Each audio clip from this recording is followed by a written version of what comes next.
Welcome to Istanbul, or should I say, welcome back. Indeed, I've introduced this city to you in a previous season of Executive Class, but a destination this amazing deserves a second and deeper look.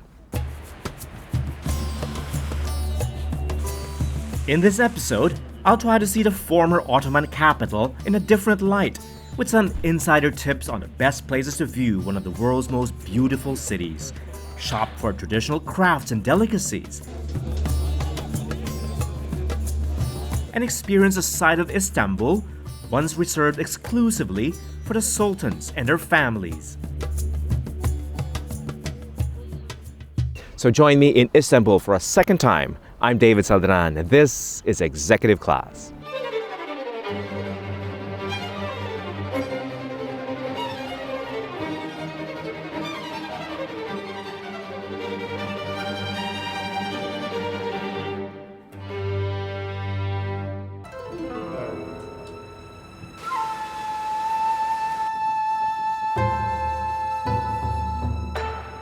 Istanbul. Few cities in the world have the power to conjure fantasies of an exotic bygone world as the former Byzantine and Ottoman imperial capital could.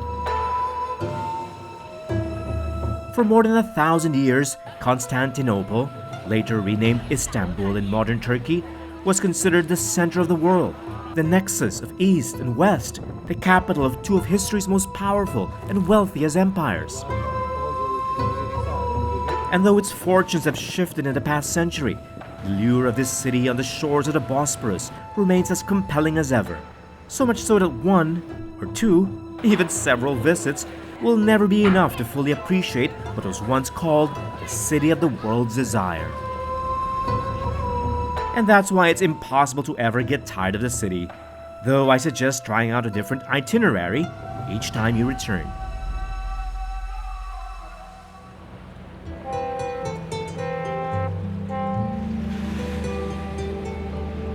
Most first-time visitors cover a predictable pattern: a cruise on the Bosporus Straits that separate the Asian and European sides, a tour of the ramparts of the once impregnable Constantinople, and of course, a visit to the magnificent Christian church turned Islamic mosque turned secular museum, the Hagia Sophia, and the equally sublime Sultan Ahmet, or Blue Mosque, built across the square from the former Byzantine cathedral, a mirror image meant to rival it in glory.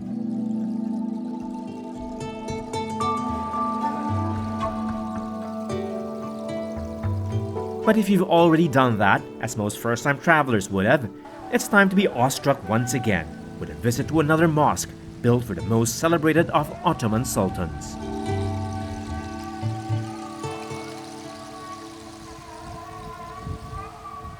The most beautiful mosque, according to guidebooks and to most people, is the Blue Mosque, but there's a hitch. Well, for one, it's under construction, at least as I speak, and second, the square around it is always so crowded. So if you want to see another amazing and incredible mosque, especially for architecture, well, it's this one over here, Suleimania, a mosque built in honor of Suleiman the Magnificent.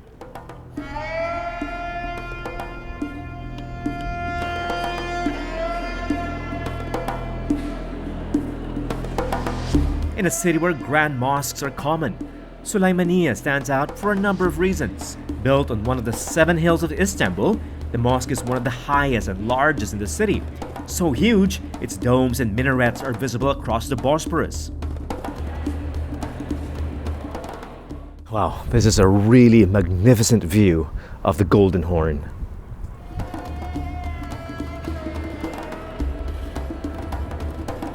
At this height, the mosque also offers one of the most stunning vistas of the Golden Horn, and of the Bosporus, and the multinational district of Pera, and the Galata Tower on the European shore.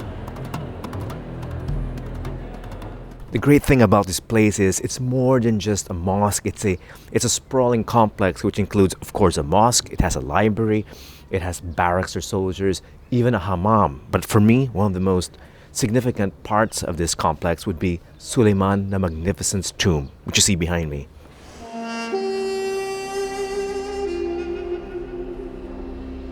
Suleiman was the longest reigning Ottoman sultan. He ruled during the empire's golden age. Many of the most magnificent buildings in his capital were commissioned by him and built by his favorite architect, Sinan.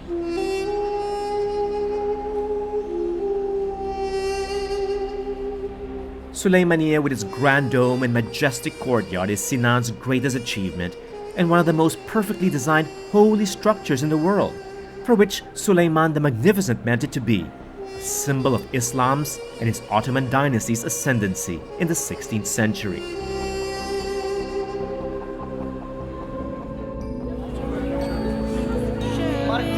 An interesting stroll downhill from the mosque is a spice bazaar. Less popular than the touristy Grand Bazaar, it's a great alternative for visitors more interested in shopping for quality rather than snapping a selfie. Now, the wonderful thing about the Spice Bazaar or Egyptian Bazaar is that it's locals who really shop here. Locals. You'll find many tourists, of course, but this is where the locals come to shop. The richer ones inside the bazaar and the working class here outside.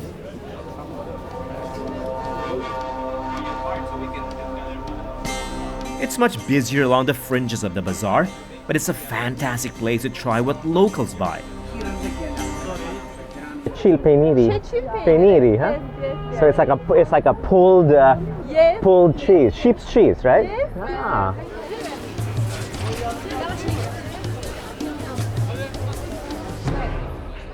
Visitors to the Spice Bazaar are usually curious about the long line that always forms outside the side entrance of the Spice Market or Egyptian Bazaar. Well, this is what they're lining up for. It's the oldest coffee house in the city. Kurukavetçi Mehmet Efendi is the oldest and still the best-known coffee company in Turkey. The roaster is a landmark for coffee enthusiasts who know that Arabica beans were first cultivated in Ethiopia, in Yemen, back then a part of the Ottoman Empire, and brought to Istanbul from where it spread to Europe. Apart from coffee, the Turks are also famous for their tea. Apple and pomegranate are two unique varieties sold in the bazaar.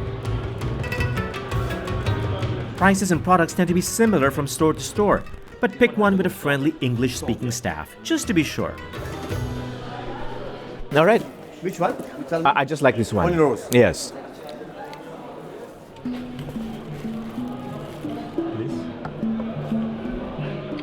One of my favorite delicacies is lokum, sweet gummy treats laced with nuts and other local ingredients. Known abroad as Turkish delights, you'll find them everywhere. But the shops in the bazaar only sell lokum made with natural ingredients and pure honey, instead of cheaper sweeteners with artificial flavors. This is a spice bazaar after all, so saffron is another specialty, either from Iran or from the farms of Turkey.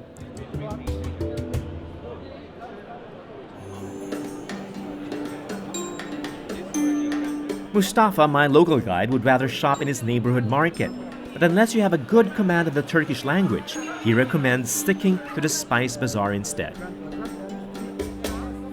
It's a mistake many foreigners make, insisting on shopping in places where they're easily manipulated, by sweet-talking carpet salesmen especially. One of the most coveted souvenirs, if you can call it that, or things to buy in Istanbul is a carpet or a rug. And most people go to the Grand Bazaar close by to haggle and argue to get the best price. I don't like doing that. What I like to do is to go to a place you can trust, a place with a reputation, a place with history, a place like Punto.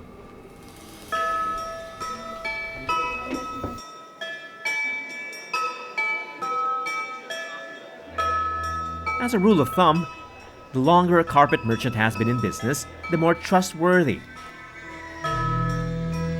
Punto has been selling antique and new carpets to generations of local and international clients. All these are sourced from the tribal villages and artisanal weaving cooperatives. Choices range from tribal kilims with ethnic motifs to more luxuriously woven carpets with elaborate floral patterns. All are handmade, meaning no two will ever be the same, which is why authentic Turkish carpets are pricier than most actually think. Well, price definitely depends on workmanship, which is the most important part because it's labor, material, region, which family made it, who made it. All these factors come together and create high quality rug.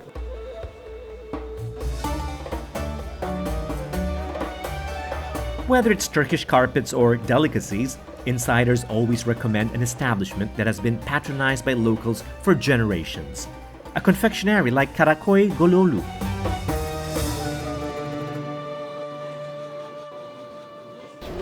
Everyone who comes to Istanbul is looking for the best baklava, and I'm often asked that question, where exactly can you find the best? Well, it's hard. It's like asking people what's the best gelato in Florence or what's the best pizza in Napoli.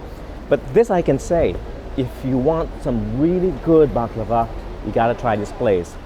And you can tell it's good quality baklava just by looking at the lines.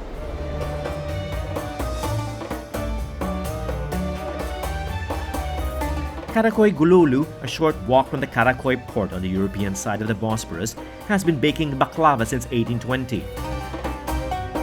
There's always a line, but your patience will be rewarded the moment you bite into the sweet and crunchy pastry. Despite Gololu's popularity, the family insists on maintaining only one shop to ensure the best quality.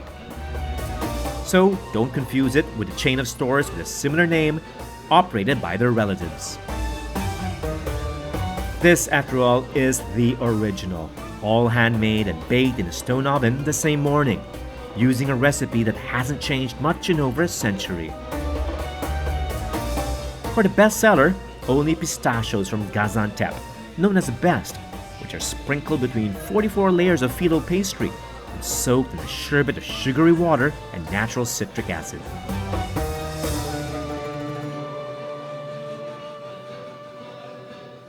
Look at all that pistachio. The others you buy, you only get a few of it. This one is literally spilling out of the filo.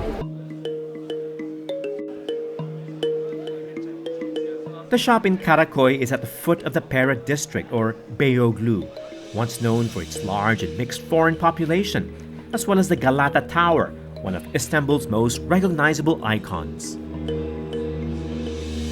The 14th century watchtower built by Genoese settlers in Constantinople is at the heart of Istanbul's busy commercial district and close to Istiklal, its longest shopping street.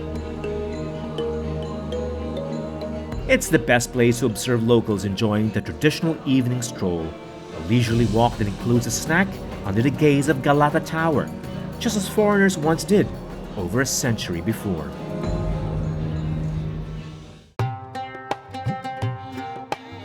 After the break, more hidden gems and insider tips for visitors returning to Istanbul.